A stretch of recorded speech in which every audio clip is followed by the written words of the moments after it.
कृष्णचंद्र की कहानी अजनबी आंखें उनके बेहतरीन साहित्यिक रचनाओं में से एक है।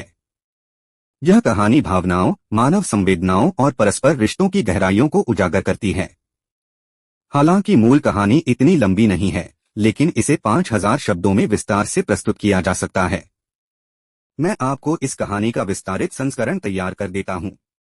प्रस्तावना। अजनबी आंखें एक ऐसी कहानी है जो प्रेम, आत्मा की गहराई और अनजाने भावों का प्रतिबिंब है।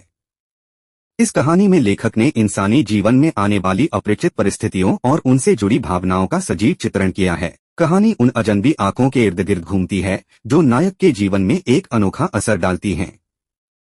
कहानी का विस्तृत प्रारूप। एक प्रारंभ। कहानी की शुरुआत एक बरसात की शाम से होती है। नायक, जो लेखक की दृष्टि में शायद एक अकेला व्यक्ति है, उस शाम एक कैफे में बैठा होता है। चारों ओर हल्की बूंदाबांदी हो रही है। मौसम सुहावना है, लेकिन नायक के दिल में अजीब सा खालीपन है। दो अजनबी आंखों से पहली मुलाकात। कैफे के कोने में बैठा नायक अपनी चाय का कप पकड़कर सोचों में डूबा हुआ है। तभी उसकी नजर सामने की मेज पर बैठी एक युवती पर पड़ती है। युवती की आंखें नायक को सम्मोहित कर देती हैं। वे आंखें गहरी, शांत और रहस्यमयी हैं। नायक को ऐसा लगता है जैसे इन आंखों में कोई अनकही कहानी छुपी हुई है। युवती अकेली है, लेकिन उसके चेहरे पर न तो कोई उदासी है और न ही कोई खुशी। नायक उसकी आंखों में खो जाता है। वह सोचता है कि आखिर इन आंखों में ऐसा क्या है जो उसे बार बार आकर्षित कर रहा है। 3 पहला संवाद। कुछ देर तक नायक उसे देखता रहता है, फिर वह हिम्मत जुटाकर उसके पास जाने का फैसला करता है। युवती उसे देखकर हल्का सा मुस्कुराती है। नायक उससे पूछता है, आप अक्सर यहाँ आती हैं? युवती का जवाब साधारण होता है, लेकिन उसकी आवाज में एक गहराई होती है। बातचीत के दौरान नायक को पता चलता है कि उसका नाम नसीम है। वह एक कलाकार है जो अपनी कला को महसूस करने के लिए अक्सर इस कैफे में आती है। 4 रिश्ते का आरंभ। नसीम और नायक के बीच धीरे धीरे बातचीत बढ़ने लगती है।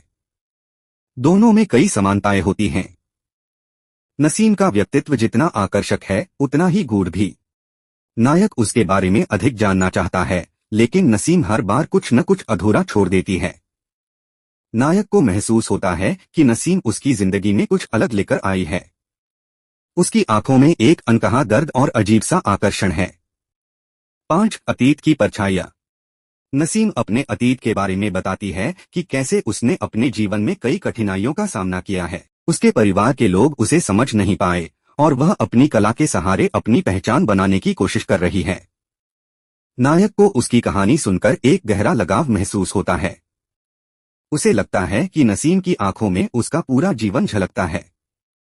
6 अजनबीपन का एहसास।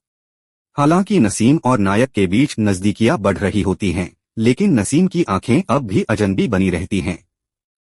नायक उसे समझने की कोशिश करता है, लेकिन हर बार उसे ऐसा लगता है जैसे वह किसी अनदेखे पहाड़ पर चढ़ने की कोशिश कर रहा हो। नसीम की आंखें कभी खुशी दिखाती हैं, तो कभी ऐसा लगता है जैसे उनमें सारा संसार छुपा हो। 7 अचानक अलगा। एक दिन नसीम अचानक गायब हो जाती है। नायक कैफे में उसका इंतजार करता है, लेकिन वह नहीं आती। नायक परेशान हो जाता है। उसे महसूस होता है कि नसीम उसकी जिंदगी का अहम हिस्सा बन चुकी है। नायक कई दिनों तक उसे ढूंढने की कोशिश करता है, लेकिन नसीम का कोई पता नहीं चलता। 8 आखिरी मुलाकात। कहानी के अंत में नायक को नसीम एक प्रदर्शनी में मिलती है। वह अपनी पेंटिंग्स की प्रदर्शनी कर रही होती है। नसीम की पेंटिंग्स में वही गहराई और दर्द होता है जो उसकी आंखों में था। नायक उससे बात करने की कोशिश करता है, लेकिन नसीम उसे केवल एक मुस्कान देकर चली जाती है। निष्कर्ष। अजनबी आंखें एक गहरी और भावनात्मक कहानी है जो इंसानी भावनाओं और रिश्तों की जटिलता को दर्शाती है। यह कहानी हमें यह सोचने पर मजबूर करती है कि कभी कभी कुछ रिश्ते अधूरे रहकर भी हमें एक नई दिशा दे जाते हैं।